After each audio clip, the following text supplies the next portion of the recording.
One last time. One last time. We ain't going nowhere, 'cause it's bad boy for life. What's up, everybody? It's your boy What's Grand. You're watching Sub Urban Nerd. This channel where I give my nerd views on today's nerd news. I also do movie reviews, and today's movie review I'm doing is on Bad Boys. What you gonna do? Me spend time with you.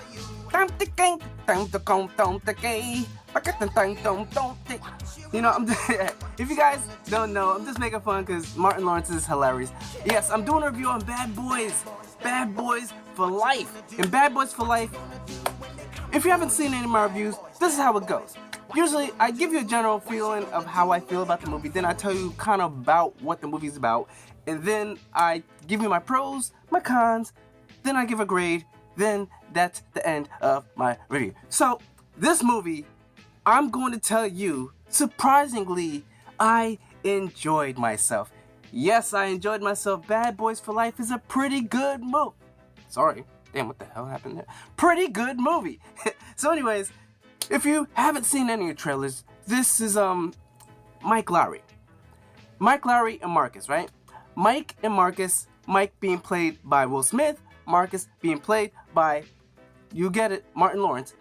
And this movie is about someone trying to kill Mike, and something happening, and then Mike and Marcus have to come back together. Marcus is trying to retire. He's like that old cop, like, I'm getting too old for this shit. And he's retired, and someone tries to kill Mike, and almost succeeds, and Mike wants to get revenge, and something happens, and they have to work together to try and get the person that's trying to kill, because it's like a string of deaths that are leading up to Mike, and they're trying to figure out who's doing this and why. They introduced a new younger cast of people, the Ammo, I believe they call it, where it's like a technology squad inside the police, LA police, or is it Miami police? I forget where this movie takes place sometimes. Anyways, this movie is very high octane, and I'm gonna tell you right. This movie had really good action because it's steady. Because unlike the Bad Boys, because I'll tell you right now, there's nothing in the Bad Boys franchise that is topping the Bad Boys 2 scene on the bridge where the car explodes, rolls over, Martin Lawrence sticking outside the window. Which I'm like, why would you stick? You would recluse inside of a window if there's a car rolling, flipping over you. But whatever. Anyways, but still the best, like one of the legendary scenes of like action movies, you know. But anyways, this movie has a lot of good action because unlike what Michael Bay, where you watch, where it's like a lot of shaky camera following these things, explosions, a lot of cuts, this thing was kind of steady. It was straight through, you checked through, and it was good, straightforward action. The only problem, like I said, I go to cons, the only problem is the fact that it just was missing something, that Michael Bay isms. Like, Michael Bay, even though you say his action is, it's over the top. It's extremely over the top. Explosions everywhere. You just can't help it. And you could definitely see they were trying to keep the same vibe and feel of a Michael Bay movie. Because there was a good amount of explosions and things, but just, you know, you can just tell a Michael Bay action scene over anything else. Secondly, the pros is Michael Bay, when he does his comedy, it sort of falls flat. It just, sometimes, it really, most of the time, it doesn't really quite hit. This movie, the comedy was pretty damn good. And Martin Lawrence, especially, was pretty damn good. Because I heard he came out of retirement for this thing. And he was pretty damn good. You know? His jokes, like, man, you effed the Bruckheimer. Like, he was funny, legit. And I was like, I was hoping for the best. But knowing sequels out of, like, you know, after being so long, usually they don't turn out good. Surprisingly, I'm happy to say that this one did a good job. And this is like, you know, sometimes those tropes of, you know, the 90s, like one of those 80s, 90s kind of action films that trying to come to modern day, it doesn't quite match well because they just seem like they're going too over the top and like it doesn't work. But with this one, it does. My only pet peeve is knowing the police. These guys are reckless as hell. you can't be shooting, even if the bad guy's shooting at you and driving down, you can't be shooting at them while weaving in and out of traffic. Stray bullets, especially when they got a Gatling gun, stray bullets go anywhere and kill people. And the whole time I'm watching this, I'm like, this can't happen. This can't happen. The amount of they're talking collateral damage as far as buildings and this falling and bad guys dying. No. Civilians are gonna be dying in this whole shootout when you're driving through here, shooting bullets, Gatling guns in the middle of the main streets.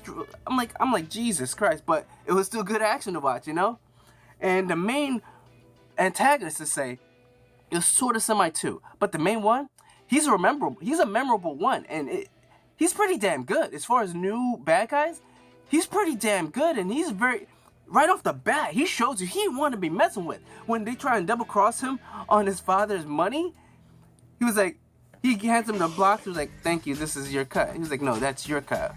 He was like, "Oh." He pulls out a gun. He's like, "Oh, this is how you doing?" You see him with the knife. And I'm like, what the hell just happened? He took all these guys out and then takes care of them. He's like, "All right, you're my general now." And he's just that good. And it was, oh my God, like he was good. I liked him. And they make it so that there's might be a sequel to this. And the thing is, the movie Bad Boys for Life, everyone thought that would probably be the best name to keep it for if you're gonna have a fourth movie. Maybe this one should have been Bad Boys something else. But then if you're planning on a fourth movie, which, you know what, to give them props, you don't know. This could flop. We don't know. I'm hoping it does good because I wouldn't mind a fourth one, seeing how the way they ended this and seeing this new group of kids. And the chemistry between Martin Lawrence is great, but the chemistry between Martin Lawrence and Will Smith and these new kids is really good as well. And I would definitely be forward to seeing another one. So if I had to give this movie a grade, I'm going to give this a B+. It had that good action, steady action. The comedy was really on point. The action wasn't like as epic as a Michael Bay, but it still was pretty good, straightforward, a good story. I enjoyed the story. Another thing is the movie seems a little long. It seems like it's stretched out a little bit longer than I would have liked, but at the same time, the ending and all the way it came together was really great. So I have to stay with the B+. So if you guys enjoyed watching Bad Boys, what you go? I'm not doing it again. If you guys enjoyed watching this review, remember to comment down below. Tell me what you thought about the movie. Tell me if you guys enjoyed this movie as much as I enjoyed it, or maybe you hated this movie. Maybe it was a waste of your time, but I don't know. So remember to share this video, subscribe, check out my last movie review, check out my playlist movie review. Remember, I'm Scrat. You've been watching Sub Urban Nerd. You've just been notified. Catch you guys on the next review.